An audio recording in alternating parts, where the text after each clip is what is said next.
Vous allez dans le menu Images, taille de l'image. Alors, cette boîte peut s'agrandir par sa petite case en bas à droite, si on veut.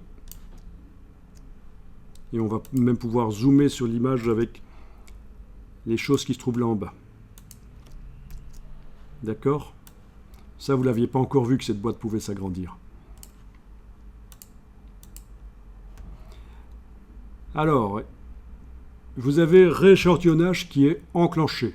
C'est le moteur de multiplication et de division du nombre de pixels dans les images. Le mode de multiplication des pixels, on va le choisir ici, conserver les détails 2.0.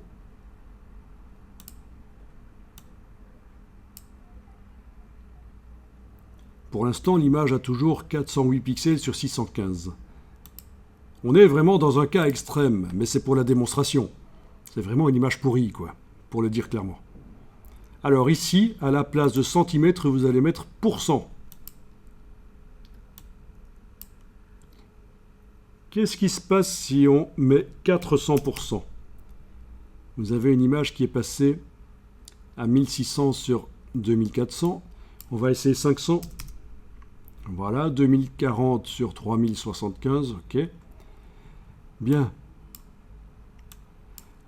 500%, donc 5 fois plus de largeur, 5 fois plus de hauteur, ça fait combien de fois plus de pixels dans l'image?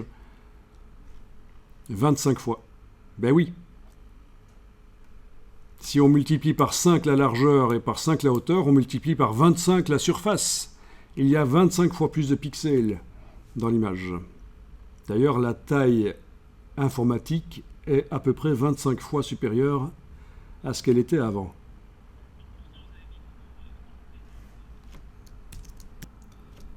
Bien, donc ça vous indique bien cette dimension en pixels. Oui, parce que si vous avez laissé centimètres, ça risque de faire un peu lourd peut-être.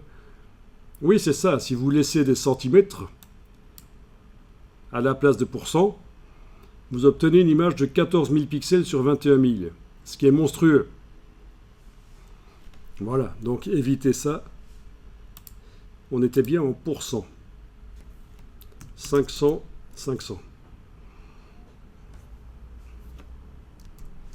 Alors, quand vous faites voyager, en cliquant et en glissant, là, vous faites voyager dans le... Après avoir zoomé, éventuellement avec les petits zooms ici. Sinon, les raccourcis de la loupe fonctionnent aussi, mais n'essayez pas parce qu'on a vu que chez vous, ça peut poser des problèmes de conflit avec certains logiciels sur l'ordinateur. Voilà, vous avez une multiplication des pixels intelligente. Photoshop essaye de faire quelque chose de bien, donc quand même, il n'y arrive pas trop mal. Au départ de ça, il obtient ça. Quand vous gardez enfoncé, vous voyez avant. Quand vous lâchez le bouton à souris, c'est après. Donc c'est quand même pas trop mal. Hein. Mais bon. Alors, le curseur réduction du bruit, vous pouvez le tester, mais oui, c'est pas mal quand même. Au niveau des tuiles, ça donne pas mal. Au départ de ça qu'on a obtenu, si on augmente la réduction du bruit, on obtient quelque chose de quand même un peu mieux. Bon, ben voilà, il n'y a pas de miracle. Vous avez d'autres logiciels qui existent, qui vont un peu plus loin pour multiplier les pixels dans les images, mais ce n'est pas extraordinaire. Il n'y a pas de miracle. Vous avez un plugin, un module externe payant qui s'appelle Topaz, si vraiment vous devez multiplier les pixels dans les images. Sinon, il existe des systèmes d'intelligence artificielle qui vont rechercher des images existantes sur le web, notamment pour les portraits.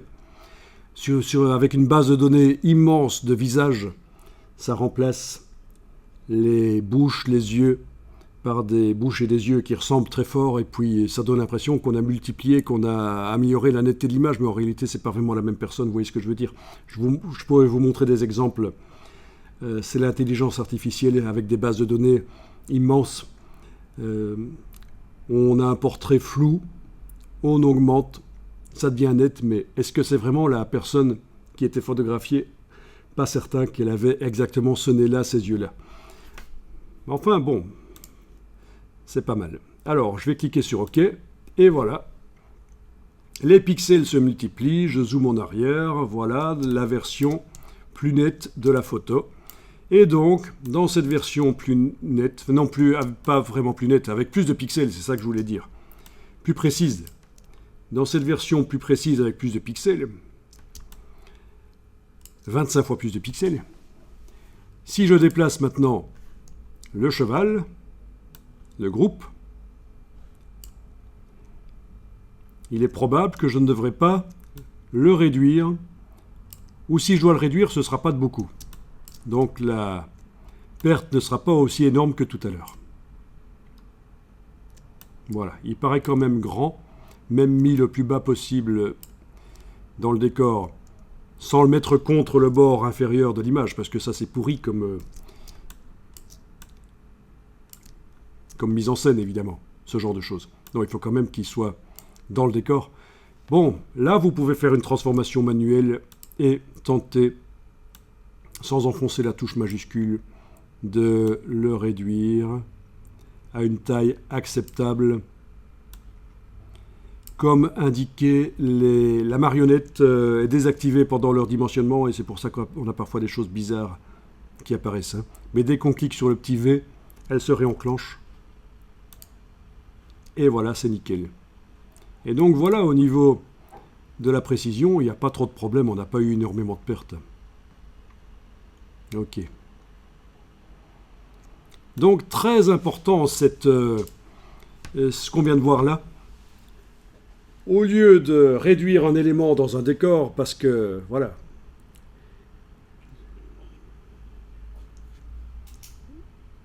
Ça fait depuis 15 ou 20 ans que... Ah oui, tu parles de l'agrandissement. Oui, l'agrandissement du décor, c'est vrai qu'en effet, nous n'avions... Ça, c'est depuis à peu près 4 ou 5 ans qu'on a conservé les détails.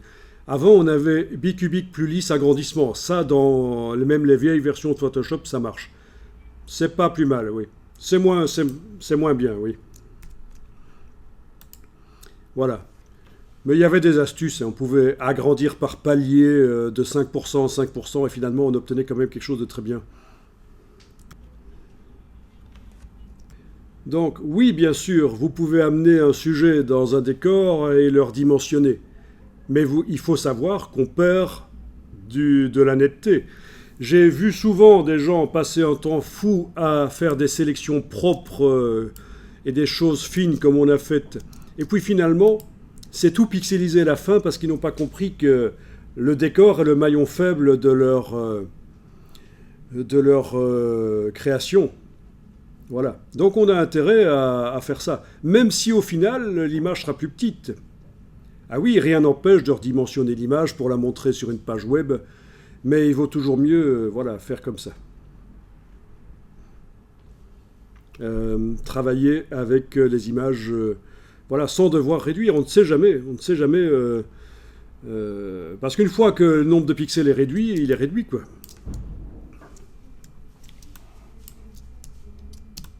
Enfin, c'est pas tout à fait vrai parce qu'on travaille avec un objet dynamique, mais gardons l'explication simple. Voilà. Donc il y a vraiment des réglages à faire sur les ombres, sur la couleur du cheval, sur la sélection, les pâquerettes sur les pattes. Voilà, il y a plein de choses à faire, mais en gros, vous voyez comment faire un photomontage relativement réaliste. Donc pour ce qui est de l'ombre là qui est sous la patte levée, je peux aller bien sûr tenter de la trouver où est-ce qu'elle est, en enlevant les yeux en face. Voilà, c'est celle-là, j'active le calque, et je peux aller diminuer son opacité. Voilà, ce sera pas plus mal. Voilà, des petits détails comme ça. En fonction du nouveau décor, des petits détails.